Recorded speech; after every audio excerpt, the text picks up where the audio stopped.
Le thème qui nous a été donné par le bureau synodal, c'est la responsabilité de l'Église dans la transformation d'une nation. La responsabilité de l'Église dans la transformation d'une nation. Nous aurions dit la charge qui revient à l'Église pour que la nation se porte mieux, ou bien les obligations de l'Église pour que la nation se porte mieux. Bien aimé, mieux l'Église se porte, mieux ira la nation. Et là, il y a la notion de culpabilité, le devoir à accomplir. Il y a donc un problème d'obligation pour l'Église en face de sa nation dans laquelle cette Église évolue. Ici, nous parlerons de l'Église corps de Christ. Et donc, ici, nous parlons du corps de Christ qui est établi, qui est fait du rassemblement des saints, des chrétiens. Ce n'est pas une communauté comme l'Église évangélique du Congo seulement, mais nous allons généraliser parce qu'on nous parle de l'Église comme le corps de Christ. Donc, il n'y a personne qui peut se dédouaner. Nous avons vu que dans le programme, il nous a été demandé qu'à la fin du culte, à la fin donc de notre jeûne, nous devons sonner les cloches. Oui, il faut que nous sonnions les cloches. Sonner les cloches pour marquer cette étape de notre parcours. Sonner la cloche pour marquer un saut, pour marquer d'un saut la clôture du jeûne et le début d'une ère nouvelle, l'ère de la vigilance. Nous devons être vigilants devant la survenue des erreurs du passé qui nous ont conduits vers le chaos actuel. Nous devons être vigilants devant l'accomplissement des promesses de Dieu qui sont la conséquence de notre consécration, la conséquence de notre jeûne et de notre prière actuelle. Nous devons être vigilants.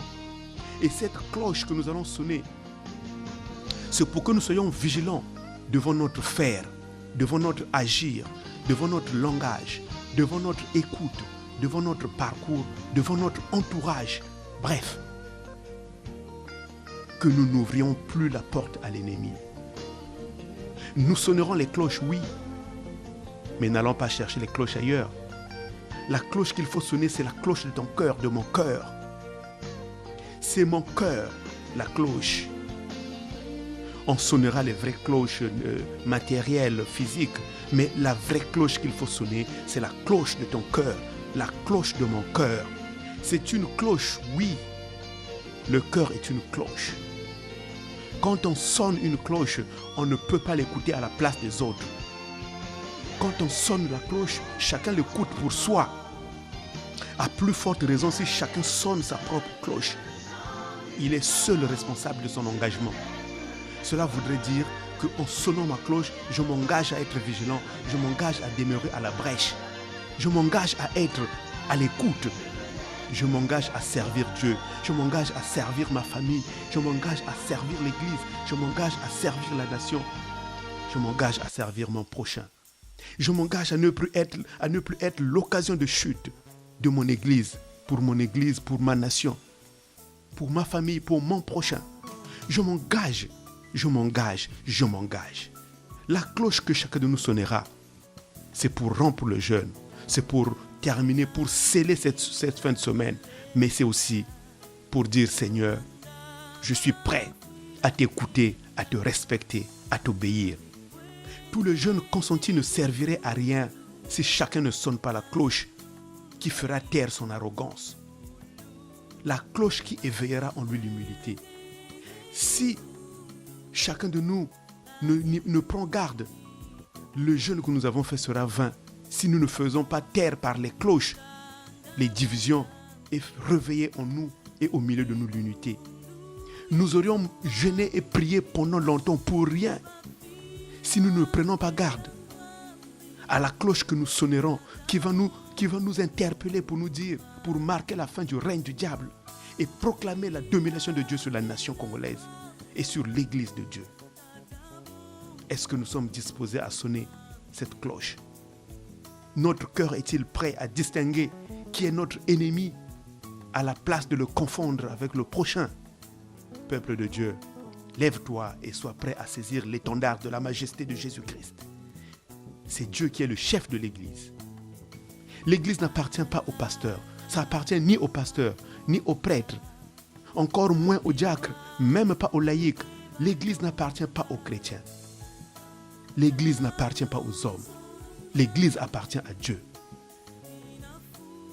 Soyons donc disciplinés car nous ne sommes pas nous ne sommes que des gestionnaires. Nous devons rendre compte au patron de l'église.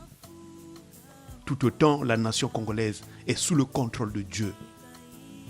Le psaume 73 nous l'a dit. J'étais stupide. Au verset 22, on a dit, j'étais stupide et sans intelligence. J'étais à ton égard comme les bêtes. Car voici ceux qui s'éloignent de toi périssent. Tu anéantis tous ceux qui te sont infidèles. Pour moi, m'approcher de Dieu, c'est mon bien. Je place mon refuge dans le Seigneur, l'Éternel, afin de raconter toutes tes œuvres.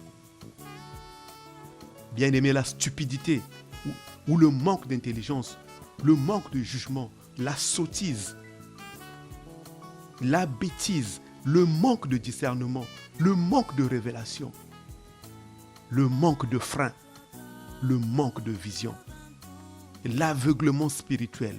C'est ça le mal qui a miné ou qui mine notre église, qui mine notre pays, notre nation. Le mal qui mine l'église, le corps de Christ. Le mal qui me mine moi, qui te mine toi, qui mine Salah Sambila, qui mine l'église évangélique du Congo, qui mine toutes les églises, qui mine tous les chrétiens, qui mine la nation congolaise. C'est la stupidité. C'est le manque de jugement. C'est l'aveuglement spirituel. En résumé, c'est ce qui touche profondément tant l'Église que la nation congolaise. Nous sommes redevenus bruts, sans repère, sans avenir. Désormais, nous sommes sans cœur. Plus rien ne peut nous distinguer, ne peut distinguer le chrétien du païen. La similitude est tellement qu'on est confus. Le chrétien manipule le mensonge à un point où on se croirait au cinéma ou au théâtre, comme si chacun de nous jouait un rôle. Les chrétiens jonglent avec les versets bibliques. Ils te blessent en appuyant son action par un verset biblique, simplement pour se protéger derrière la Bible. Bon, c'est vrai, la Bible est une épée. La parole est une épée à double tranchant. Voilà qu'elle est malmenée à des fins malsaines. Le jour que le chrétien vient te consoler, il vient te consoler par un verset biblique. Le jour qu'il te blesse par un verset biblique. Où est passé le cœur? Colossiens 3, 23 à 25 nous dit ceci. Tout ce que vous faites, faites-le de bon cœur, comme pour le Seigneur et non pour des hommes, sachant que vous recevrez du Seigneur l'héritage pour récompense. Servez Christ le Seigneur. Car celui qui agit injustement recevra selon son injustice, et il n'y a point d'acception pour personne. Mais depuis quelques années, nous récoltons déjà ce que nous avons sémé. Dieu n'a pas permis que les futures générations viennent souffrir de ce que nous avons sémé. Il nous le fait vivre à nous-mêmes, ce que nous avons semé. Voilà, nous on pensait que ce que nous sommes en train de faire, ce sont nos enfants. Nous on va passer, nous ne verrons pas les conséquences. Ce sont nos enfants qui vont subir ça. Nous on ne sera plus là. Ils n'ont qu'à se débrouiller. Non, le Seigneur nous le fait vivre à nous-mêmes. Notre cœur a été relégué au second plan. Désormais, ce sont nos pensées qui dirigent le cœur. Désormais, ce sont nos envies qui conduisent notre cœur. C'est l'Église qui dicte la loi au Saint-Esprit désormais. Et au Saint-Esprit de suivre l'Église. Nous commandons Dieu, que Dieu puisse faire notre volonté. Église de Dieu. C'est finalement l'Église qui est le propriétaire de Dieu. Nous prenons maintenant Dieu comme un chien qu'on peut malmener, qu'on peut amener partout. À lui de nous suivre. Bien-aimé, c'est ça la pensée que le diable avait eue, qui avait causé, qui avait précipité sa chute. Quiconque veut dominer, Dieu subit la chute.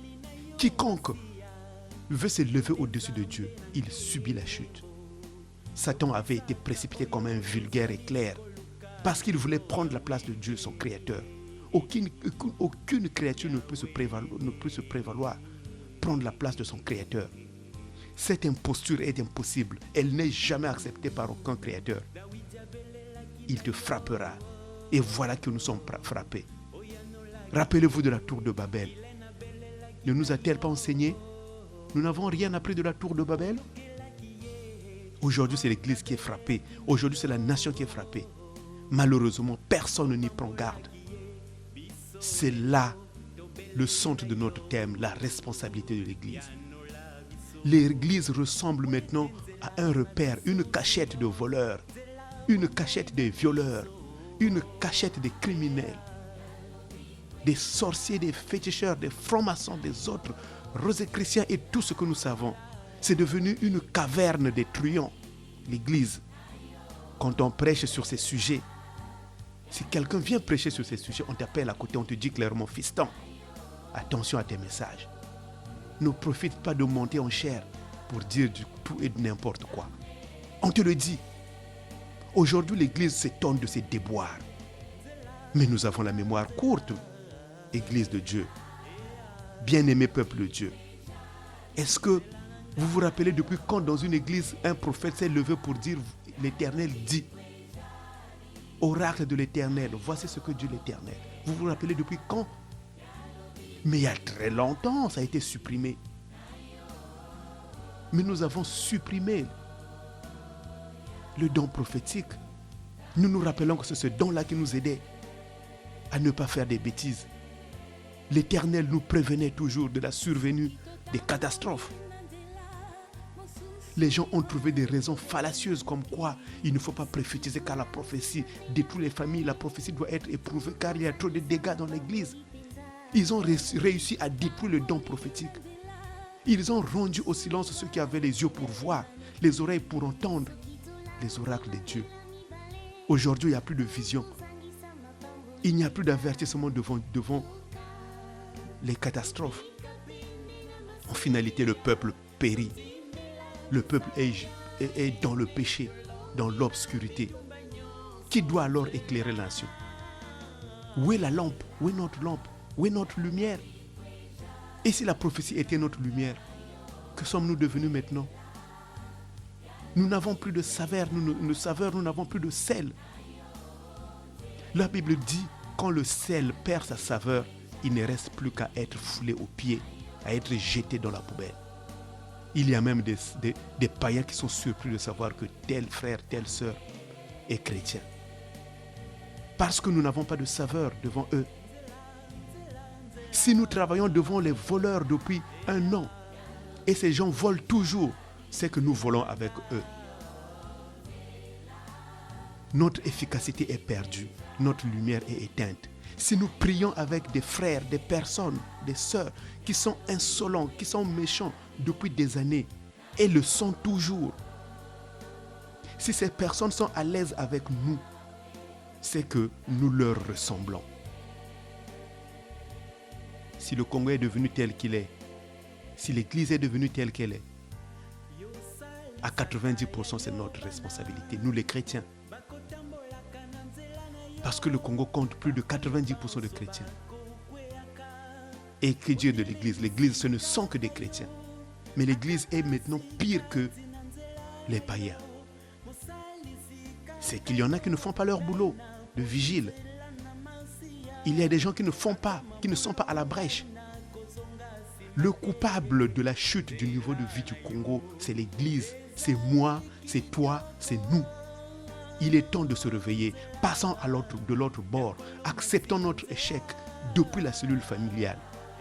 Les parents, nous avons échoué dans la transmission des valeurs morales à notre progéniture. Nous sommes démissionnaires.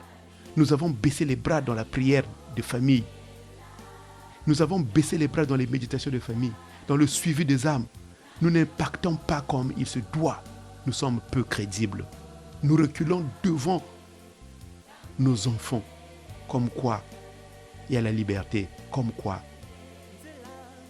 il a grandi. Il est responsable de ses actes. Sonnons la cloche de nos cœurs pour marquer la fin de la récréation. C'est le début des cours. Il faut sonner maintenant. La récréation est finie. L'enseignant, c'est Jésus-Christ.